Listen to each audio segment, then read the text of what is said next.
What's going on? DB here with the Tour Junkies to break down everything you need to know and nothing you don't about TPC San Antonio, the Oaks course on the PGA Tour. And I'm going to start off with something. It's a banger. Okay. It's a caddy quote. I want to start off with a couple quotes, but we got a quote from a caddy last year who's looped this course many times. And it's a key thing to know and understand. And it's also going to point to a key stat that I'm going to give you that I don't always use, but a key stat I'm going to give you at the end of the video. Let's get right into it, shall we? The Oaks course, par 72, about 7,400 yards. But look at this. All right. So Data Golf ranks TPC San Antonio as the easiest course since 2015 from the rough, but in the top 10 most difficult from the other or native area category. And yes, through ShotLink data, it is possible for Data Golf to pick that up and understand, how tough it might be from just off the rough or into the crap that you have here at TPC San Antonio. The average fairway width at TPC San Antonio is 32 yards, and that's about average with Harbor Town and Muirfield Village. Data Golf ranks San Antonio the eighth from the bottom in terms of most penal from off the fairway since 2015, excluding the majors. And I lead in with that to say, here's the caddy quote we got from 2021. You can miss these fairways by 10 yards, but you can't miss them from 20 yards or more. And I think that's really important.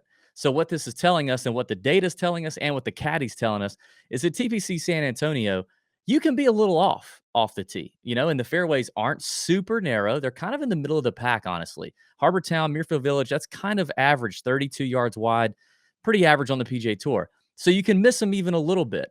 But if you miss them too much, the native area grass, the rocks, the terrain here in San Antonio can really bone you. You know what I mean? And you don't want that. You absolutely don't want that. Hey, listen, give me a thumbs up, give me a like, subscribe if you haven't already, and give me a comment.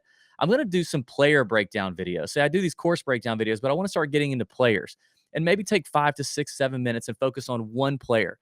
And probably not really a player that's like a top 10 in the world player just yet, because we all know about those guys. We know what they do well, what they don't do well, courses they've played great on, courses they haven't played great on. But from a betting or daily fantasy perspective, there are a lot of players out there that we may not understand completely. I want to look at the data. I want to look at what the data says they do well and what they don't, long term, short term, courses they play great on, courses they don't, and kind of give you these quick 5 to 7 minute videos on one player. So drop me a comment in the YouTube comments right now of the player that you'd like me to hit on. Who's a guy that you kind of feel like there's a little mystery and I could help you out. Let's do that. All right. All right. Let's get back into TPC San Antonio, the Oaks course, which is a Pete Dye design with a lot of Greg Norman and Sergio Garcia design assistants as well. Very interesting spot. But I want to look at a couple other player quotes before we do. Kevin Chappell in 2017, former winner here, said, missing it in the right spots is the key. And he's talking about approaching the greens. It was windy enough that you had to really think about what shots you can take on. And if you did, getting the ball in the right place. I was fortunate to be chipping back into the wind a lot, and that made it a lot easier. That's something a lot of people don't think about, like chipping into the wind when you miss a green may help determine what side you want to err on, in case you're managing your misses here on the PGA Tour. Another defending champion, Andrew Landry in 2018. This is a good golf course for me. It sets up well for my driving. You've got to be pretty accurate out here. We'll talk about that here in a little bit. All right, I want to hit some more key features of this golf course. The fairways are narrow, dog legs, angles, narrow-ish, right? I mean, maybe like slightly narrower than average on the PGA Tour. The rough isn't that bad, as we saw with the Data Golf, eighth from the bottom in terms of most penal from playing out of the rough. However, if you miss the rough and strategic bunkering along this course, you can find yourself in that brutal native area.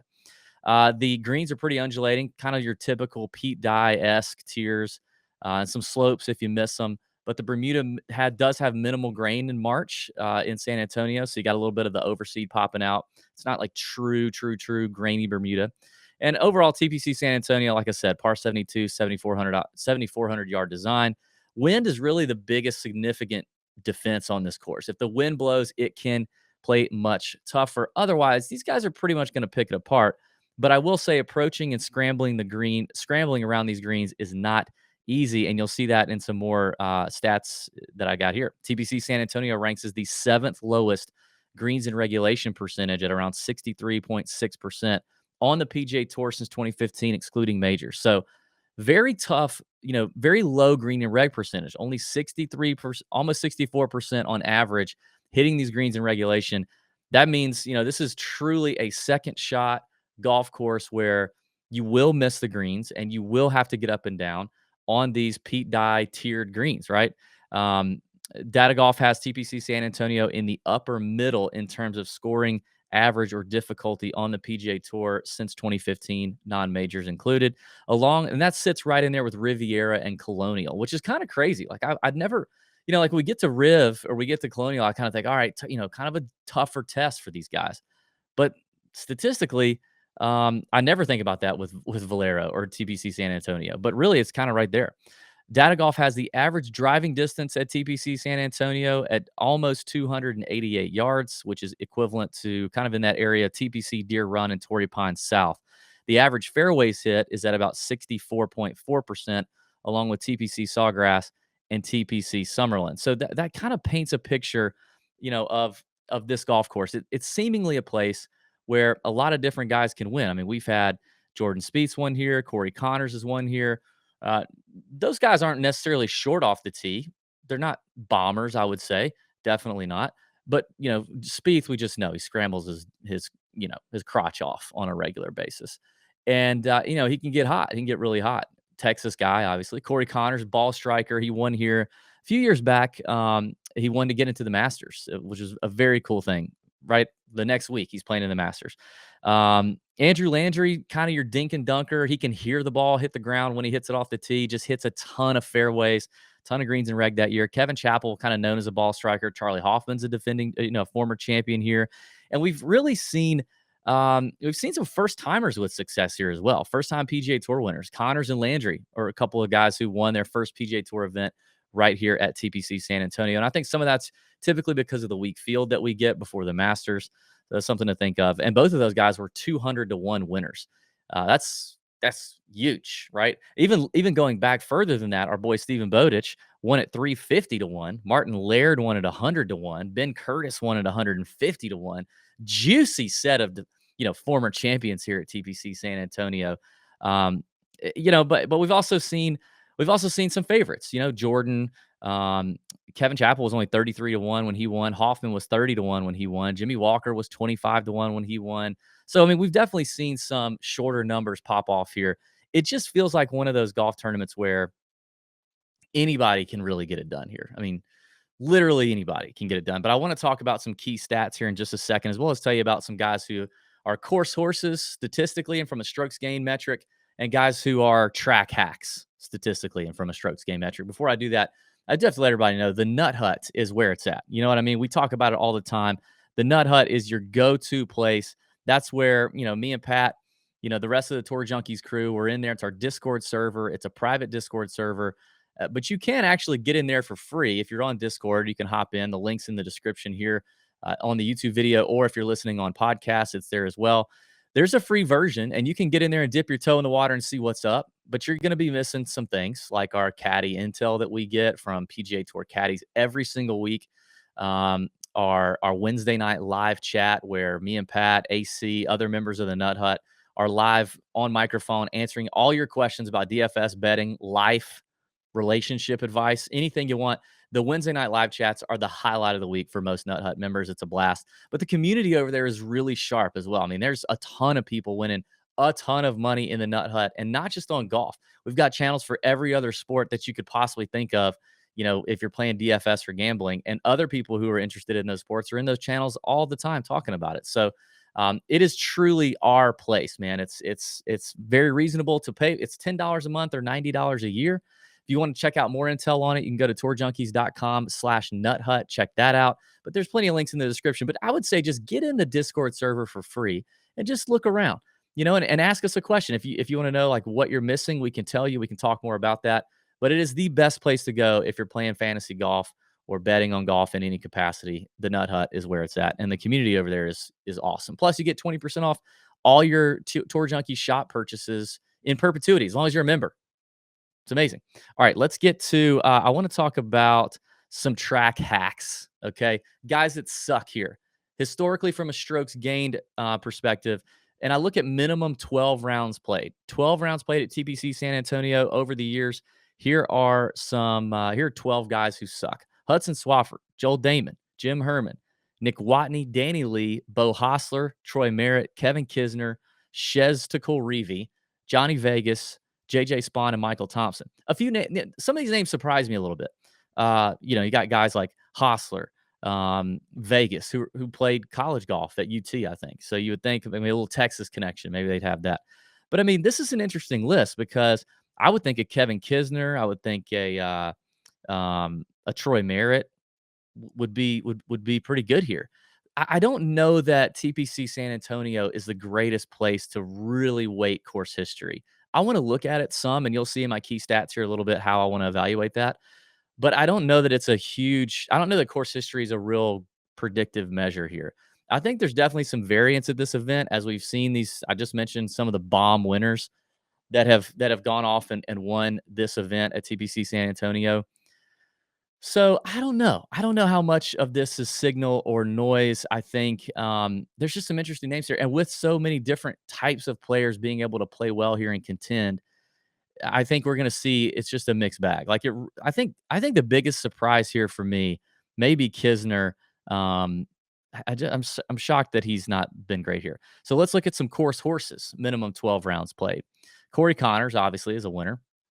Hoffman, former winner. Spieth, former winner. Snedeker, Kuchar, Pat Perez, Ryan Moore, Kevin Streelman, Martin Laird, Chris Kurt, Kevin Chappell, and Ryan Palmer. And you look at this list, and if I just jumbled all the track hacks and the course horses all together, it'd be really hard to distinguish like which group would do well here and which group wouldn't. Like for you to move him over, I would have surely thought, man, okay, Kisner's played here a minimum 12 rounds. He'd be in the course horse category because he seems to fit the bill. So I think that just again speaks to the variance here. You've got a lot of former winners in this list, obviously. Other Texas connections. You got Spieth. You got I think Laird may have a Texas connection, maybe not.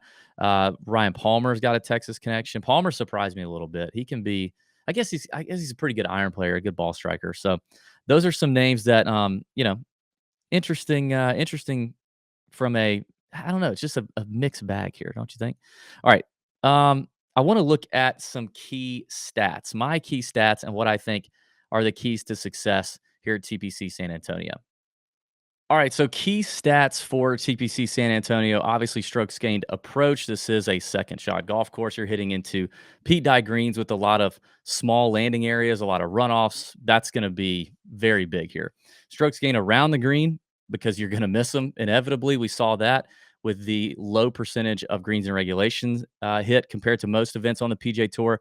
Birdie or better gained. I need you to score out here. The winning score totals here, they range anywhere from, let's see, 18 under, 20 under, 17 under. In the tougher years where the wind's really blown, you can get it to, it's only 12 to 8 maybe. But if the wind's not blowing, there's going to be a bunch of birdies to be had here. It is a par 72. So I'm also going to be looking at par 5 scoring. You gotta take advantage of the par 5s out here on the Oaks course. Bermuda putting, just in general, kind of, I probably won't weigh that too much. I normally wouldn't at an event like this. But Bermuda putting, I want to take a look at it. Recent form, obviously. I talk about ball striking at San Antonio. It kind of gives me an idea of how guys play this place somewhat tee to green. So ball striking, strokes gain data takes into account off the tee and approach play and puts them together. It does leave out around the green play, and with that being such a critical factor here, it might be, I might actually look at strokes gain tee to green at TPC San Antonio, but maybe look at both. We'll see what tells the story here. A minimum of 12 rounds being played. I want to see at least 12 rounds being played. If you played less, I don't care. Not quite enough to look at there. But here's the key stat that I referenced, and it's good drives gained, which is a proprietary stat to Fantasy National. You can go to fantasynational.com/TJ and save 20% off any membership level that you choose. But it's a proprietary stat there. And I think it's very interesting here based on everything we talked about before. The caddy quote, right? You can miss it by 10 yards, but you can't miss it by 20. Good drives gained takes into account how many times a player off the tee either hits the fairway and gets a green in regulation after, or hits it who misses the fairway and still gets it on the green in reg after. Meaning, if you look at a large enough sample size, it may show you the guys who occasionally will miss a fairway, but they're not spraying it so far out of bounds off the reservation that they're jailed out by trees, or they're having to take a drop, or they're hitting it in native area and being screwed. it kind of gives a good indicator of that. So I think good drives gained is a good stat for TPC San Antonio for that reason. So there you go. All right, that's it for me. That's TPC San Antonio. Everything you need to know, nothing you don't. Check out the Tour Junkies podcast wherever you listen to podcasts. Leave a 5-star review if you're listening right now on audio podcasts. And if you're watching on YouTube, like I said, thumbs up, subscribe really helps, and comment.